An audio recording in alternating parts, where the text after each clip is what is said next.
Hi, welcome to Mauni Civil Academy. Today topic is RCC. What is meant by RCC? RCC அப்படி என்றால் என்ன? RCC concrete and steel combinations of two materials. இந்த காங்கிரீட்டும் இந்த கம்பியும் சேர்ந்தது தான் RCC.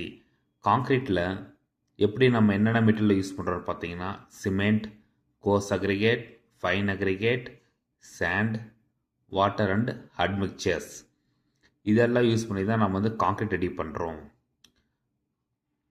அப்புறம் அதோட நம்ம ஸ்டீல் சேர்த்தனா அதுதாங்க RCC, reinforce cement concrete. Next topic is steel. ஸ்டீலோட தமிழ் பெயர் வந்து உருக்கு இரும்பு. பொதுவாக நாம் எல்லாம் சொல்லுவோம் கம்பி, ஆனால் அதோட ரியல் டெக்னிக்கல் இன் தமிழ் உருக்கு இரும்பு. இதில் வந்து பார்த்தீங்கன்னா 4 டைப்ஸ் இருக்குங்க steel. First one is mild steel bar.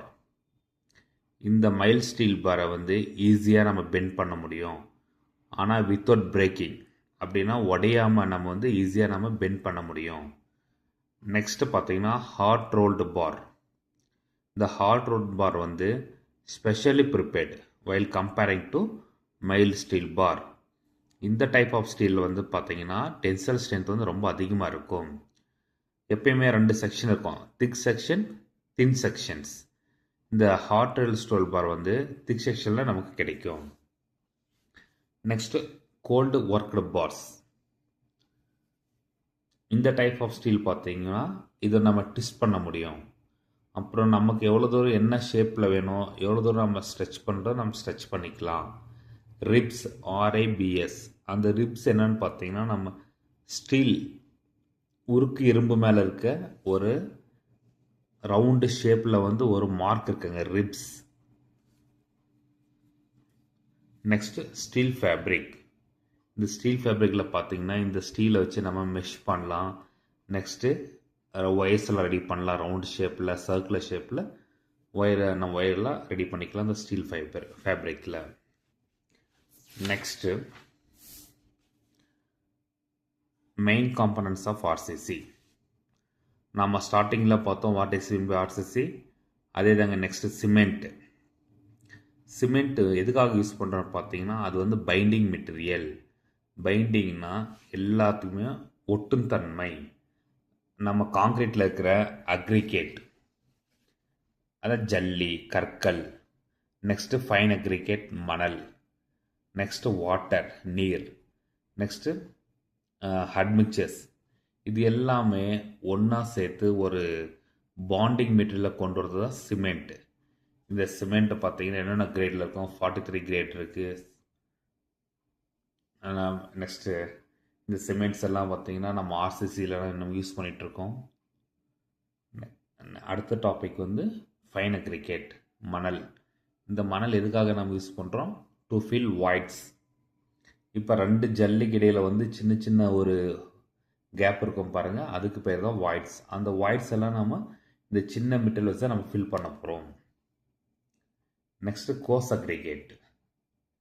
Course aggregate எதுக்காக, அதோட ஃபங்க்ஷன்ஸ் என்ன இருக்குது, பல்க் அண்ட் கம்ப்ரெசிவ் ஸ்ட்ரென்த். இப்போ நம்ம பில்டிங்கில் இன்றைக்கி நம்ம கான்க்ரீட் போர் பண்ணும்போது க்யூப் போடுவோம், க்யூப். அந்த க்யூப் எதுக்காகனா compressive strength for 7 days, 14 days and 28 days. அந்த கோர்ஸ் அக்ரிகேட்டு தான் நமக்கு வந்து கம்ப்ரெசிவ் ஸ்ட்ரென்த்து தரது முக்கியமான காரணம். Next water. தண்ணி எதுக்காக நம்ம கான்க்ரீட்டில் ஆட் பண்ணுறோம், சிமெண்ட் ஹைட்ரேஷன் அண்டு மிக்சிங். தண்ணி இருந்தால் தான் எல்லா மெட்டீரியல்ஸும் நம்ம மிக்ஸ் பண்ண முடியும்.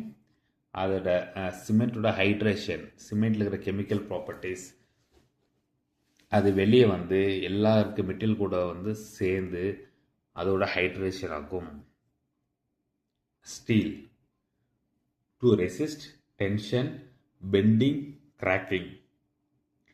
இப்போ ஒரு பீமோ ஒரு காலம்ல நம்ம ஸ்டீல் இல்லாமல் நம்ம கான்க்ரீட் மட்டும் இருந்தால் என்ன ஆகும், பெண்ட் ஆகும், கிராக் வரும், டென்ஷன் நடக்கும்.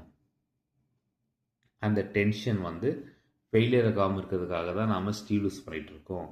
நெக்ஸ்ட்டு ஏதாச்சும் ஒரு மெம்பர் வந்து பெண்ட் ஆகக்கூடாது. நெக்ஸ்ட் வந்து RCC வந்து கிராக் ஃபார்ம் ஆகாமல் இருக்கணும். Concrete cover. If it is footing, column, beam, slab, staircase, நம்ம எந்த ஒரு எலமெண்ட் இருந்தாலும் நம்ம வந்து கவர் தருவோம். ஃபார் எக்ஸாம்பிள் காலம் வந்து 40 mm, footing 50 mm, beam 35 mm, slab 25 mm or 15 mm.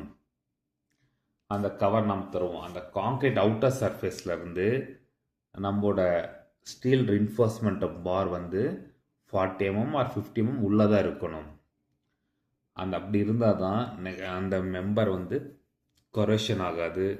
Next fire resistance, இதுலேருந்து நாம் சேவ் பண்ணலாம் நம்மளோட steel reinforcement. Next formwork. Formwork அப்படின்னு என்ன? ஷட்டரிங். நமக்கு எந்த ஷேப்பில் வேணும், ஃபுட்டிங், காலம், பீம், ஸ்லாபு, அதுக்கேற்ற மாதிரி நம்ம ஷட்டரிங் பண்ணிட்டு நம்ம கான்க்ரீட் போர் பண்ணிக்கலாம்.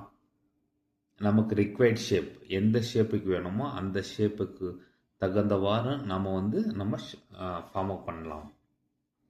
ஃபார் எக்ஸாம்பிள், இப்போ ஒரு வீடு கட்டுறோம், ஒரு மல்டி ஸ்டோரி பில்டிங், கீழே இருந்து footing, plinth beam, column, slab, again first floor, second floor, third floor, 4 up to 20 or 30 floors, எல்லாமே formwork is the main நம்மளோட ஸ்ட்ரக்சர் கம்ப்ளீட் பண்ணதுக்கு ஃபார்ம் ஒர்க் வேணும். Next curing. இப்போ 7 days எல்லாம் நம்ம cure பண்ணுவோம், 14 days எல்லாம் க்யூரிங் பண்ணுவோம். அந்த க்யூரிங் எதுக்காக? அந்த கான்கிரீட்டில் இருக்க to achieve a strength and durability and சிமெண்ட்டோட ஹைட்ரேஷன் ஆகிறதுக்கு தான் நம்ம க்யூரிங் பண்ணுவோம். Next, what are the types of footings? இந்த டைப்ஸ் ஆஃப் ஃபுட்டிங்கில் நான் வந்து ஜஸ்ட் ஒரு 5 டைப் ஆஃப் ஃபுட்டிங் மட்டும் தான் நான் வந்து நோட்ஸ் எடுத்திருக்கேன். ஃபஸ்ட்டு இருக்க ஃபுட்டிங் பார்த்தீங்கன்னா ஐசோலேட்டட் ஃபுட்டிங். அதில் ஒரே ஒரு ஃபுட்டிங் மட்டும்தான் இருக்கும், ஒரே ஒரு காலம் மட்டும்தான் இருக்கும். ஐசோலேட்டட் ஃபுட்டிங் சொல்லலாம் ஆர் சிங்கிள் ஃபுட்டிங் சொல்லலாம். கம்பைன் ஃபுட்டிங், ஒரே ஃபுட்டிங்கில் 1 or more காலம்ஸ், 1 அதற்கு மேலே 2, 3 இருக்க காலம் எல்லாம் வந்து நம்ம கம்பைன் ஃபுட்டிங் சொல்லுவோம். ஒரே ஃபுட்டிங்கில் இத்தனை காலம்ஸ் இருக்கும். ட்ரெபசாய்டல் ஃபுட்டிங், இந்த மாதிரி டைப் ஆஃப் ஃபுட்டிங்ஸ் எல்லாம் வந்து பார்த்திங்கன்னா லோட் டிஸ்ட்ரிபியூஷன். நெக்ஸ்ட்டு வந்து எங்கள் ஏரியா வந்து இரெகுலர் ஷேப்பில் இருக்கோ அதுக்கேற்ற மாதிரி இந்த ட்ரெபசாய்டல் ஃபுட்டிங் நம்ம டிசைன் பண்ணி நம்ம கன்ஸ்ட்ரக்ஷன் பண்ணலாம். Next footing is mat or raft. Raft or mat பார்த்தீங்கன்னா என்டையர் ஏரியா, நம்மளோட ஃபுட்டிங் ஏரியா வந்து என்டையர் ஏரியா வந்து ஒரு மாஸ் கான்க்ரீட்டு, ஒரே கான்க்ரீட்டை லே பண்ணிட்டு நம்ம பில்டிங்கில் வந்து எத்தனை காலம்ஸ் இருக்கோ அத்தனை காலம்ஸ் அந்த ஃபுட்டிங்குள்ளே வரும். இது வந்து எங்கே நம்ம பண்ணோம் பார்த்திங்கன்னா லோ பியரிங் கெப்பாசிட்டி. நெக்ஸ்ட்டு சாயிலோட ஸ்ட்ரென்த் எங்கே ரொம்ப கம்மியாக இருக்கோ அங்கெல்லாம் நம்ம ப்ரொவைட் பண்ணலாம். நெக்ஸ்ட்டு வந்து பில்டிங்கோட ஹைரேஸ் பில்டிங்ஸோட வந்து even total settlement of the building, ஃபுட்டிங்கோட டோட்டல் செட்டில்மெண்ட் வந்து ஒரே மாதிரி செட்டில் ஆகும், அன்ஈக்குவல் செட்டில்மெண்ட் ஆகாது. அடுத்து வந்து பார்த்திங்கன்னா வால், ரிட்டர்னிங் வால். எல்லாவோட பில்டிங்ஸில் வந்து ஆல் ஓவர் அவுட்டர் சைடில் வந்து நம்ம ரிட்டர்னிங் வால் பண்ணுவோம். பிகாஸ் அவரோட பக்கத்தில் இருக்க சாயில் வந்து ஸ்லைட் ஆகக்கூடாது, லேண்ட் ஸ்லைட் ஆகக்கூடாது. பேஸ்மெண்ட்டில் வந்து பார்த்திங்கன்னா ரிட்டர்னிங் வால் இருக்கும். ஆர் அதர்வைஸ் அபோவ் கிரவுண்டில் நம்ம வந்து ரிட்டர்னிங் வால் பண்ணுவோம். அந்த வால்க்கு கீழே வந்து நம்ம ராஃப்ட்னு சொல்லுவோம், RAFT, raft. Or otherwise it is called strip footing. Thanks for வாட்சிங் திஸ் வீடியோ. நம்ம அடுத்த வீடியோவில் வேறு ஏதாச்சும் ஒரு டாப்பிக்கில் இருந்து உங்களுக்கு நான் நோட்ஸ் எடுத்துட்டு நான் சொல்லித்தர போகிறேன். இன்னும் சற்று கொஞ்ச நாளில் வந்து நான் போட் டீச்சிங் வர போகிறேங்க. தேங்க்யூ.